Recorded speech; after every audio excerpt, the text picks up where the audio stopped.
get them on your side when you're selling to them.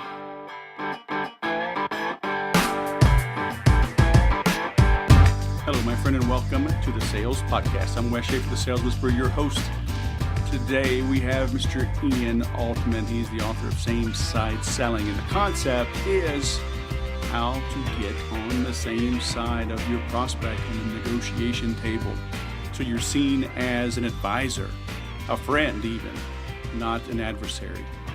It's an important thing. I've talked about this over the years. One of the first corporate training programs I ever took was a negotiation course. I still have the books, still have the CDs, super valuable information, but knowing how to see things from the buyer's perspective was so important. It's been so instrumental in my career. I talk about how great salespeople have great empathy.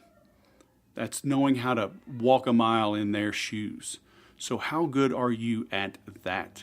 So Ian gets into why BANT, B-A-N-T, doesn't apply today, how to build trust, how to befriend gatekeepers, access displacement disorder. I kind of like that one, and a whole lot more. So you're in for a treat. Really good dude. Just a laid-back conversation. He's a speaker. He's an author. We talk about his upcoming book that's been re-released, republished, and I know how that is. I just did that to my book. You can get it The Sales Whisperer Way. Go to 79stories.info. You can find that. Get a signed copy and discounts on bulk orders. So check that out. If you are thinking about the Make Every Sale program, you get a signed copy of that book anyway. So why don't you go try that out? Get a full year money back guarantee. You can make 12 payments. Once you're in and paid up, you have access to the content forever. Live weekly calls every week. Private group, ask questions anytime. So if you apply yourself, you're going to grow your sales. So come check that out, makeeverysale.com. Now let's bring on our guest. Ian Altman, not Ian, the way my cousin says it, or at least my aunt and uncle say it, all the way from, is it Rockland, Maryland? Is that right? Rockville, Maryland. Maryland. But much like Ian or Ian, maybe they wanted to be called Rockland, but they just had to call it Rockville. Hey, man, all I know is that y'all beat the University of Texas to open the season, which thrilled me, and you almost beat Ohio State. You went for it in 2. So you know what? Maryland right now, you're high on my list. So welcome to Sales Podcast. How the heck are you? I've never been funner. Well, once, but other than that one time, this is as good as I get. Man, I hear that every time. It's, it's not bragging if it's true, right? I mean, I'm just saying, I have that effect on people. Yeah, that's it, man. So, man, you're a speaker, you're an author, you're a consultant, you're updating your book, right? Same Side Selling. Yep. We got the second edition coming out any day now. So we originally published Same Side Selling in 2014 and went through several print runs on that and felt it was time to update it with some new stuff and case studies and all sorts of things now. People have been using it to grow their business. Very cool. I'm doing the same thing, except I'm changing the title, but actually uploaded it to the printer this morning. Cool. So at least as we record this on Monday, November 19th. So yeah, very nice. So Same Side Selling, what does that imply? Like sit on the same side of the negotiation table? So it's like less of antagonistic type of relationship? Less adversarial. I co-wrote it with a guy named Jack Quarles. And as you could probably guess from Jack's last name, Quarles, Jack is a guy who spent 2 decades in purchasing and procurement. And so we talk about the adversarial traps that pit buyer and seller against one another, what causes those, and how to position it so you end up on the same side with the buyer. So instead of being engaged in a death match, you're working together to solve a puzzle. And when that happens, your client is in essence selling you rather than you selling them. So I'm assuming then we're talking B2B, right? Is this like a large enterprise or at least larger SMB kind of play? Yeah, most of my clients tend to be in the B2B space, so business to business. I've done a lot of research on how businesses make and approve decisions. And so a lot of what we write about, a lot of what I speak about is based on that research with businesses and how they buy. There are some exceptions to that, meaning in the area of professional services and specifically in financial services, high net worth individuals tend to make, even though they're consumers, buying decisions similarly to how businesses do. So the same model applies. If it comes down to, gee, you're buying speakers for your home, for your audio system, it's a totally different rationale that goes into that, because I don't know about you, in my house, I tend to buy that stuff just because I felt like it, not because there was any rationale that went into it.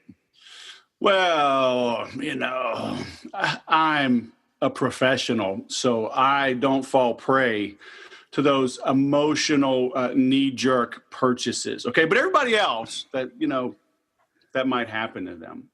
Yeah, listen, if I knew the audience better, I'd call BS right there, but I don't know the audience better, so I won't go there. Yeah, a note to self, edit that part out, time hack. Okay, yeah. All right, so answer me this then. I mean, what role does emotion play in a B2B sale?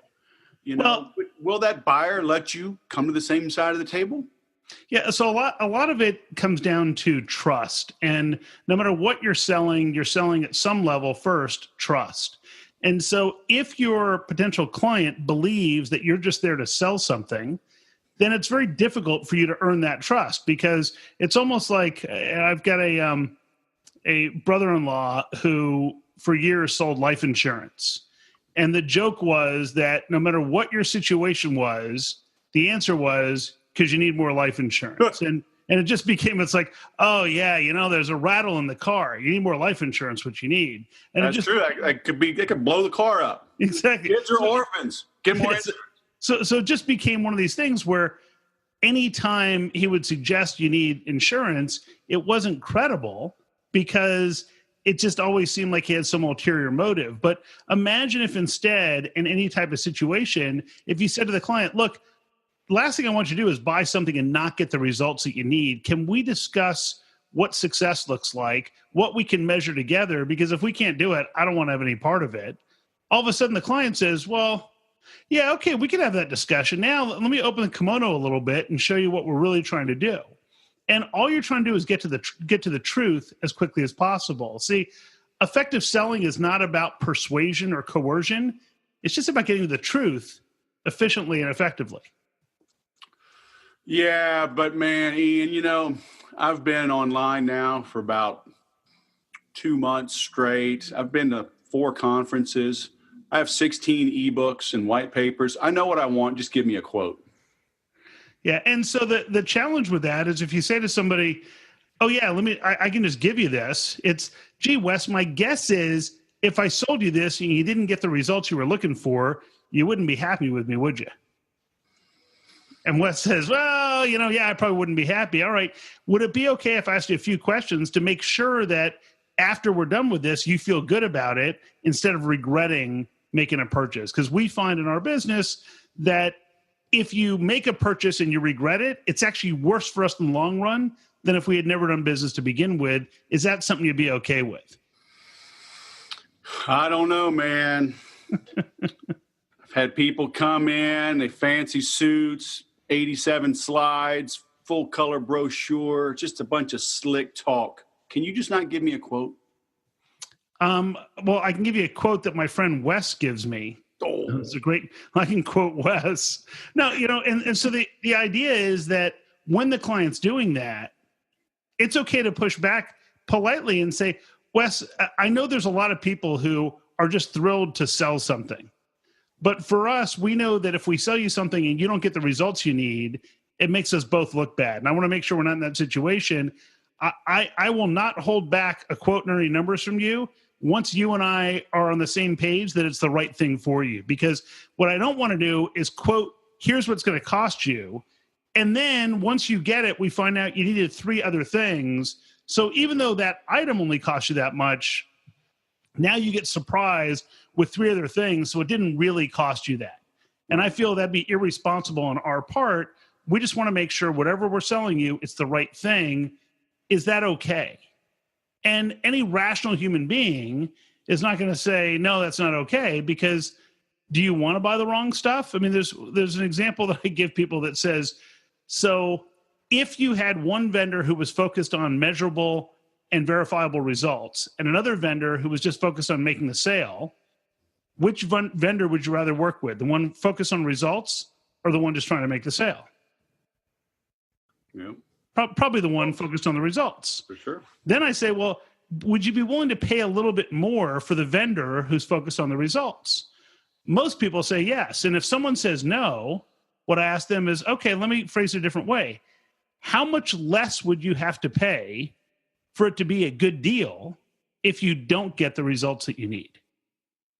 And all of a sudden it's like, well, I mean, I'd have to pay nothing. Exactly. So if you don't get the results you need, it doesn't matter what you paid for it. It wasn't a good deal. Right. So if as a seller, you're always focused on making sure with the buyer they're getting the results they need, then that builds trust and it shows that you place a higher value on the outcome than you do on the sale. So how do you even get your foot in the door today to have that conversation?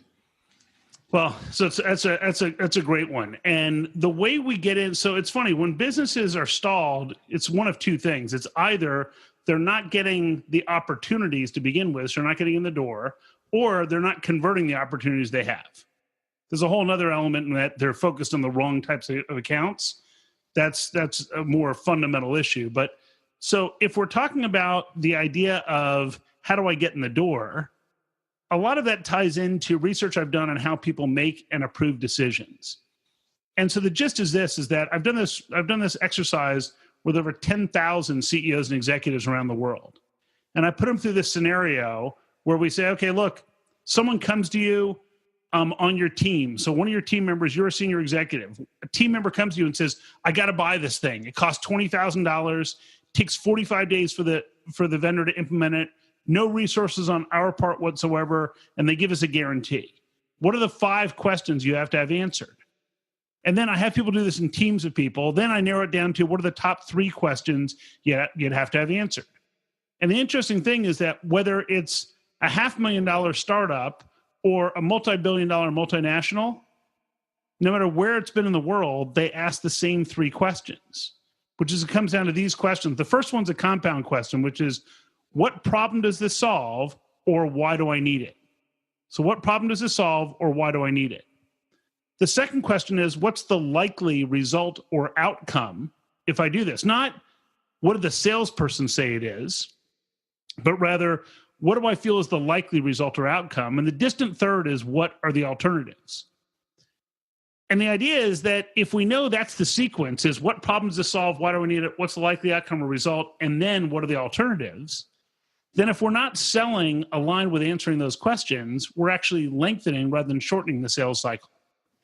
And so if I want to capture someone's attention early on, instead of saying, hey, here's what I do, or instead of saying to somebody, hey, I'm going to be in the area, I'd love to come by and talk to you, instead, you want to start with the problems that you solve.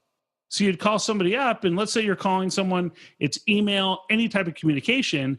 We want to lead with the problems, and we want to disarm early on that we're just there to sell something. So it could be if someone's an IT company and they're calling up, let's say, accountants and law firms, professional services companies to offer some managed service. Instead of saying, oh, we offer managed service and IT services, we'd love to meet with you, which I can assure you there isn't a single person in the world waiting anxiously for that phone call. But we're waiting for somebody to call about life insurance. Exactly. Can your brother-in-law call me right after this? Exactly. Right. So the idea is that instead, if we reach out to them and say, well, so when we deal with law firms, they usually contact us for only one of 2 or 3 reasons.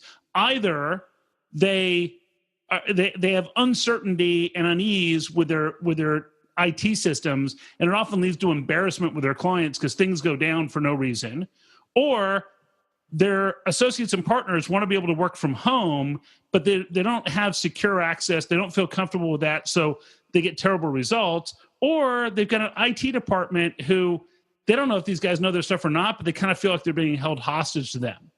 If you're in one of those situations, those are the types of organizations we can help the most.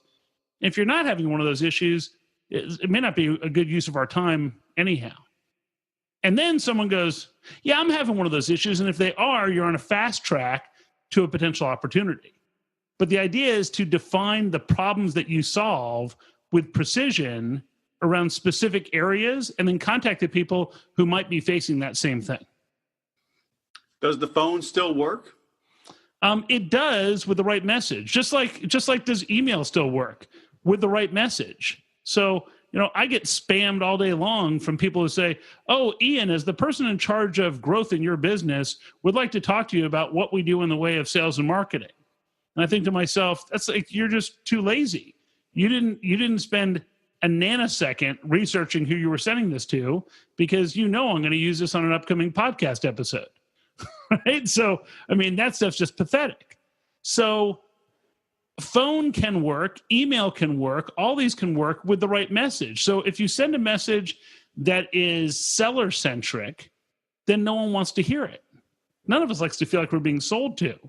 If you said, here's the people we help, and if you know somebody who's facing this, I'd love to learn more about what you're doing and see whether or not we might be able to help. Then all of a sudden someone says, yeah, I could buy into that. This might be worth my time. But too often our messages suffer from what I refer to as axis displacement disorder. And that's where we believe the axis of the earth has shifted and somehow the world now revolves around us. Oh, clearly, it revolves around me. So it's a disorder. If anybody thinks it revolves around them. So do you cure them of that? Well, I make sure that everyone knows that the world revolves around you, Wes. So that's the first thing I usually share with people. That's why I love you, man. That's why I have you on the show. Fantastic. So, man, I thought it was all artificial intelligence and bots and like social media posts would like just make my telephone ring and orders just money rain from the sky. You know what? If it does, God bless you. But for most organizations and most people, we can ferret that stuff out pretty easily. And so the whole notion of being able to focus on people's problems, on what's important to them, and keep in mind, it doesn't have to be a problem they even recognize. So if I said to somebody, if I'm defining those things for a law firm, they may not have thought, hey, my IT people are holding me hostage. But once you bring it up, they go, yeah, those guys, I don't even know if they know what they're doing. And then it just, all you're trying to do is help people become aware of something you may be able to help with. Right. And I've always said, sales, our job is hurt and rescue. Yeah. Right. If they truly understood, like my friend just had open heart surgery, man, replace a valve in his heart. He had it his whole life, but didn't think about it until he's chasing his grandkids and like he's having trouble breathing. It's like, whoa, there might be something wrong. Yeah. If somebody had called and some magical doctor said, you know what, I think you got a bad valve in your heart. It was the widow maker, they call it, right? Most people don't make it. He just had a regularly scheduled physical, and he had just so happened to notice the shortness of breath, and the doctor sent him right to the ER. But think about this. The difference in your friend's situation was that a stereotypical salesperson would have called up your buddy and said, hey, here's this great heart surgery that we perform. And your buddy would have said, nah, I don't have any need for heart surgery. But if instead, and obviously this wasn't like, a cold call that he got, it's a different situation, but using this metaphor, and we'll just beat it into the ground, if someone had called up and said, our patients usually come to us because everything seems fine. Maybe they have shortness of breath. It might be that they seem fine until they're chasing their kids around, and then all of a sudden they have an issue. And half the time, we do some tests, it turns out it's nothing. Half the time, it's something that's easily treatable with medication. And then there's a very small percentage of situations where it's more serious, could be life-threatening. Do you know anybody who might be facing those symptoms? And he goes, yeah, I've had a little bit of shortness of breath. But if you called up and said, hey, I've got this great surgery I perform, he wouldn't have listened. He would have said, no, I don't need any surgery. I'm fine. Yep. Now, do you deliver that same presentation or pitch to the receptionist or whoever answers the phone, or do you hold back until you get to the boss? So the receptionist what a lot of people refer to as the gatekeeper can be your greatest ally if handled properly. And so if you think about the notion that the gatekeeper, their job is to protect the time of the person they're in front of, then if you reach out to them, for starters, they're usually somebody who in their job description, it's something about helping other people in their organization. So they're predisposed to help people. So if we try to do an end around and they catch you, then you're going to be stuck in the vortex of evil forever. If instead, if you call them up and said, hey, I'm wondering if you can help me. Here's the type of people that we help who are facing these types of problems. If your organization isn't facing those, it'd be a waste of their time. But if they're facing one of these things, it's an area we might be able to help. I just don't want to waste the wrong person's time. Who's the right person I would talk to if you're facing that? And now they feel empowered to help you if they want to. Now, this isn't a catch-all that, oh my God, it's going to be magical everywhere. Because guess what? You might call and the receptionist has 37 other calls coming at the same time, and they may be having this problem, but she doesn't care right now. So you always have to remember that life could be happening when you call. And so just because they're not interested today doesn't mean they never will be. But that whole notion of, oh, I'm going to be persistent and I'm going to keep knocking on the door. Eventually, nowadays, they just say, oh, this one on caller ID, yeah, we don't answer that call. Mm-hmm. Interesting. So in other words, you're saying, be honest. I'm going to have to whisper this. Well, listen, you want people to pull over during this. If you're driving, you should pull over. Like, don't lie. Don't be slicky, cheesy, pushy sales guy. Exactly. Oh my gosh. What we always have to think about is, how do we feel on the receiving end of that? And so people say, oh, I hate that. Okay, but your clients and prospects like it? No.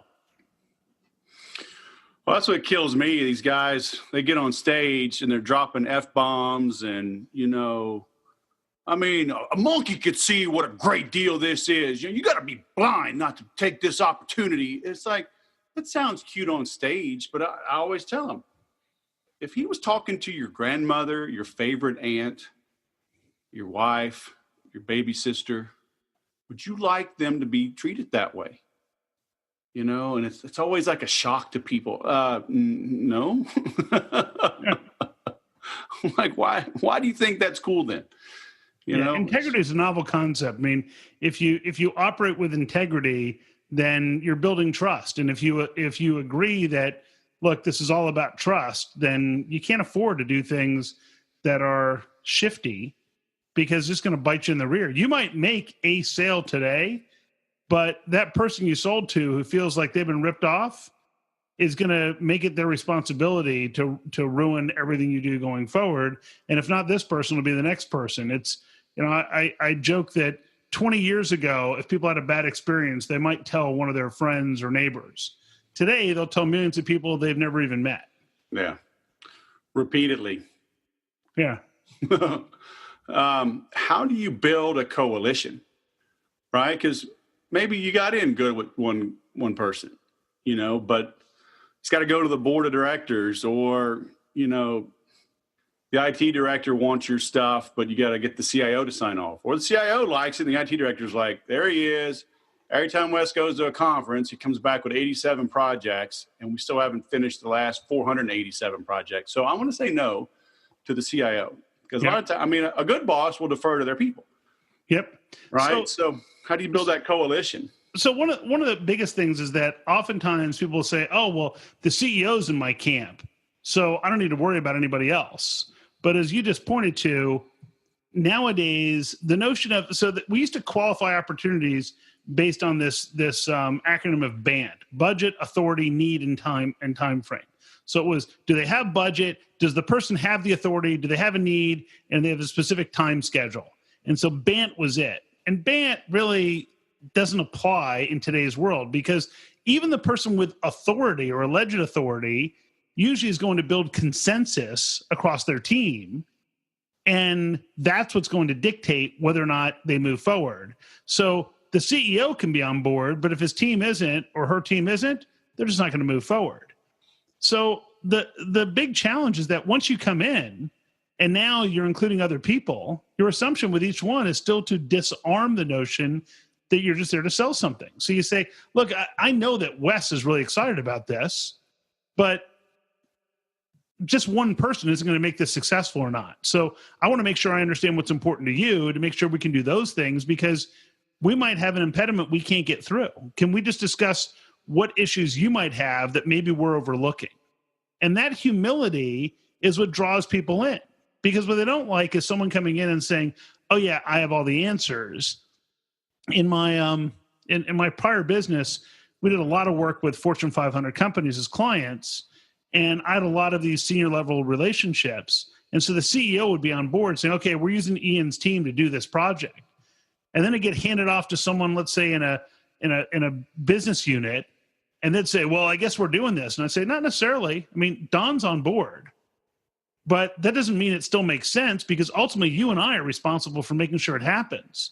So let's put our heads together and make sure we're not missing anything that's going to jeopardize this project. And now you're showing some deference to them. And the challenging thing is, if you're in a complex selling situation and you have 5 people like that, yeah, guess what? You got to do that 5 times. But then you're building consensus, and you don't need to have everybody on board. You just need to make sure that no one's opposed to you. Amen. Someone could be neutral, and that's okay. Yeah, and in a complex sale, I mean, by definition, it's more than one person and it's more than one meeting. So, we're assuming this is a target account. It's worth the time and the effort to build that up. So, and it is what it is. But it just requires some level of actual discipline that says, okay, this is worth doing, and if it's worth doing, we're going to do it right. And recognizing that, let's say you go through this discussion and you realize that maybe we can't deliver what they need. It's your job as the seller to say, you know what, I need to understand this one issue, because if you need it, there's one of two things it could mean. It could mean A or B. If it's A, totally fine. If it's B, we may not be able to deliver that. Right. And everyone freaks out. But guess what? That client's going to now trust you way more than anybody else, because you were candid about it. Right. It takes guts. It takes discipline. I mean, you got to have a pipeline that's running and humming along, because most people, they hold on to these dead horses because they don't want a gap in their pipeline. Yeah, but the ones that aren't real, it's fantasy anyhow. It's like, oh, well, here's this deal. Well, we're going to kill it because it's not real. No, I want to keep it so I can tell people that I have stuff going on. Right. All right. Well, then why don't you just make up imaginary friends and imaginary prospects, because you're just as likely to close them as you are to end up with a deal from one of these other bad opportunities. I mean, it's interesting in same-site selling, we profile companies that more than double their growth rate while pursuing 40% fewer opportunities. And so people often freak out that I'll suggest them, look, the first thing you have to do is weed out the stuff that really isn't going to happen. And we give people a structure for doing that, but people freak out initially. And all of a sudden it's like, okay, so would you rather close in terms of in your business, would you rather convert 20% of a pipeline or 50% of it? And the answer, well, if I knew which 50%, exactly. So we just need to qualify better. If we qualify better, then you're not chasing 5-1. Maybe you're chasing 2-1. Well, the great ones, they 10x their sales, man. You're only doing 2x. I'm probably going to have to delete this podcast. Yeah, I'm sure. Yeah, I mean, it's all the hype and stuff like that is kind of disturbing. And to me, it's like, hey, if you can double your growth rate inside of an 18-month window, that's a pretty dramatic difference. Yeah. And I tell people, look, if all you did was grow 10% better than you have been, you should still be high-fiving. Yeah. Yeah, especially on a bigger company. I mean, when you're doing millions and tens of millions, hundreds of millions, it's hard to 10x a $50 million business. Yeah, I mean, it's and let's face it, I've got clients that we've taken from 15 million to over 100 million, after a keynote. So I go keynote, we give them some things to do, and they're off and running. And it all comes down to the discipline. It's not like, people will say, "Oh my God, your stuff must have been amazing," and here's this testimonial. That's all flattering. They actually did the work. They actually had the discipline to execute what we talked about. There's a long list of people who have heard a message and done nothing with it. Oh, yeah. It's the people who execute and deliver. Those are the heroes. Yeah. Information's not the key. Doing something with it. I mean, information's bountiful. People have $1,300 computers in their pocket, and they use them to put deer faces, deer ears and noses on their faces. Yep, exactly. What's the world coming to, man? Exactly. So the idea is that if people think a little bit smarter, it's, there's a whole bunch of buzz about, people got to hustle and you got to do this and you got to do that. This is about just working a little bit smarter. And if you work smarter, your clients will embrace it. You'll spend less time, make more money. Most people I talk to, that's a pretty appealing strategy. Not all, but most. Yep. Very cool. So your book is coming out, the second edition here in December, right? Yep. In that time frame, I haven't gotten the exact date from the publisher as we're recording this. Right. So it'll be somewhere, I'm guessing in that right around the time this episode launches, if not sometime in the next couple of weeks. So at Same Side Selling, a radical approach to break through sales barriers. Right? I think we've updated the subtitle, but but Same Side Selling is the key to it. And you'll see a different cover. We just finalized the cover. Okay, so cool. You'll see a different color than anyone. And that's ianaltman.com. They can find that or in the bookstores, right? Correct. Amen. Correct. Any of those. All right. Well, man, I hope you don't get any storms coming from the east. That would be not a good thing. But please call me if you do, because I still kind of geek out on weather from time to time. I have no doubt, man. And listen, if I get a storm in from the east, you'll be the first guy I call. Well, we'll call your family first and pack up. Then call me when you're on the run. All right. Fair enough, Wes. All right, Ian. Thanks for coming on the show, man. It's been great. Hey, safe travels. What'd you think about that, huh? BANT does not apply. I love it. Can't be pushy. Can't be old school, cheesy. The phone still works. Making friends with gatekeepers still works because we're still humans. Don't forget you're dealing with a human. I've always said I help humans sell to humans. No real niche because it's the same. Okay? Help your internal coaches build coalitions, build consensus. Be honest, right? You're there to get to the truth. And the truth may be a sale. It may not be. If they feel you're there and have their best interest in heart, they will open up and things are going to work out. Okay? Just have the faith, the confidence. So he's coming out with his new book right now, Same Side Selling. I've got mine out, The Sales Whisperer Way. You get that book when you enroll in the Make Every Sale program. Live weekly calls, 41 videos, workbook, supplemental content, templates, boilerplate agreements you can use. And the main thing is we'll get you over the sticking point when you're at the sticking point because of the private group where you can ask questions anytime and the live calls with me, not hand it off to somebody, not once a month, every week, recorded, video, interactive. That's how you make every sale. All right. Thanks for listening.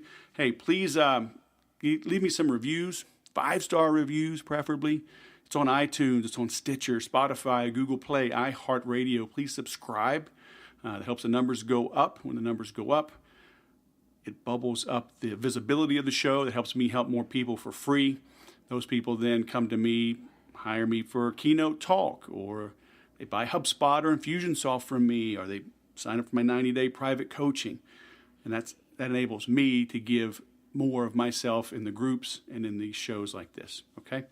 So those reviews matter. You'd be surprised at how few people do. If you leave me a 5-star review, screenshot it, email it to me. I'll send you a free PDF version of my sales training flashcards.